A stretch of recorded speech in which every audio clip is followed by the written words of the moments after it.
చేసి చెప్తాను. నేను కూడా బాబాసాహెబ్ అంబేద్కర్ గారి వారి వేదాక్షరం మీద నేను రిజర్వేషన్ చేశాను. నేను నాకు ఆర్థిక పరిస్థితి ఇంజనీరింగ్ జరిగే స్టేజ్ లేదు. నాకు ప్రాక్టికల్గా చెప్పాలంటే మేము 6 persons 7 persons అమ్మ నాన్నతో 8 మంది వచ్చి చాలా చేస్తుంటే నేను ఇంజనీరింగ్ చదువుతున్నాను కూడా నేను ఇంజనీరింగ్ చేస్తాను కూడా అనుకోను. నడిచింది ఇంకోటి ఏంటంటే ఇంటికి కావాలి కదా, చదువు ఒకటే కాదు కదా. పూలే గారు ఎడ్యుకేషన్ ఎడ్యుకేషన్ అంటే మనకి ఏ ఆస్తి తల్లిదండ్రులు మన ఆస్తి ఇస్తారో లేదు, మనం వాళ్ళు కూడా దీనికే సరిపోయింది. మనకి ఏ ఆస్తి, మన ఆస్తి ఏంది? చదువు ఒకటే ఆస్తి. అదే వాళ్ళు చెప్పిన మా గొప్ప విషయం. చదువు మీ పిల్లలకు చదువు నేర్పియండి. బట్ ఇది చిన్న ఇక్కడ యంగ్స్టర్స్ చేస్తే ఇంకా 3-4 యంగ్స్టర్స్ కనుకుంటారు. వీళ్ళేది ఇదే ఇప్పుడు ఎలక్ట్రిషియన్ ఉంటుంది, బల్లి వరకు ఉంటుంది, అంత ఫోటో ఉంటుంది మన దగ్గర. అందరూ ఇదే ఫోటో కనబడుతుంది. ఇక్కడ ఇంకో ఫోటో కనబడింది నాకు. తన ఫోటోలో ఒక 1.5 feet ఉన్నది, 2 feet ఉంది, వెడల్పు 1.5 feet ఉంది. ఆ ఫోటోలో కూర్చొని చదువుతూనే ఉన్నాడు. అది అతని గొప్పతనం. కాబట్టి నేను మరోసారి మిత్రులందరికీ తెలియజేసేది ఏంటంటే మనం మహాపురుషులను గౌరవించాలి. మనం పెట్టుకున్న టైంకి మనం అనుకున్నది చేస్తుండాలి. వాళ్ళ ఆశయాలను ముందుకు తీసుకుపోవాలి. మన జనరేషన్ కూడా మంచి ఫలాలను, వాళ్ళ ఆశయాలను ఫలాలు అందించాలని కోరుతూ ఈ అవకాశం కల్పించిన మీ అందరికీ ధన్యవాదాలు. జై బిఆర్ అంబేద్కర్ జీ, జై బిఆర్ అంబేద్కర్ జీ.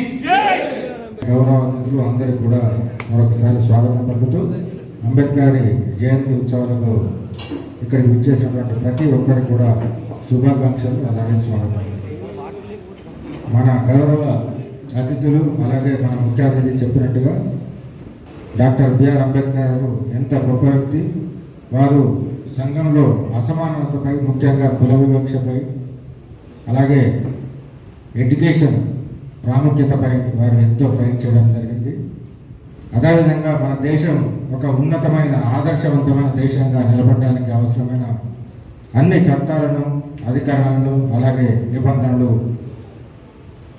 కూర్పు చేసి ఒక చక్కటి రాజ్యాంగాన్ని కూడా మన భారతదేశానికి అందివ్వడం జరిగింది.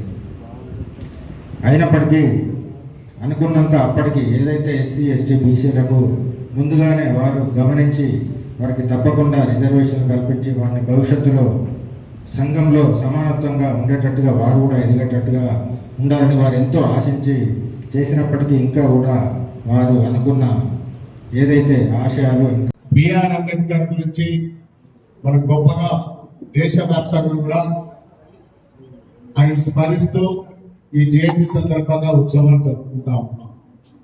మరి ఎందుకు చేయవలసి వస్తా ఉన్నది? భారతదేశంలో అనేక మంది ఉన్నారు.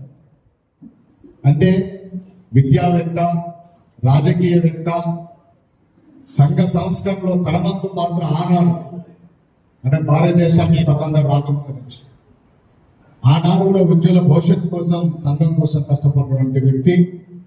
అంటరానితనం, కులవివక్షత ఉండదని చెప్పేసి మానవులందరినీ సమానం అనే ఒక నినాదంతో ఆ రోజున్న పరిస్థితులను రూపుమార్పి అందరి సమానం కావాలని భారతదేశంలోని ఆనాడు కొట్లాడినటువంటి మహోన్నతుడు. మరి ఏ విధంగా ఇంత పెద్ద మహోన్నతమైన వ్యక్తి ఆలోచన విధాలు వచ్చినాయి? చదువు. ఇంతకు చెప్పాడు 36 డిగ్రీ. ఆ చదువుకి ఎలా నేర్పింది?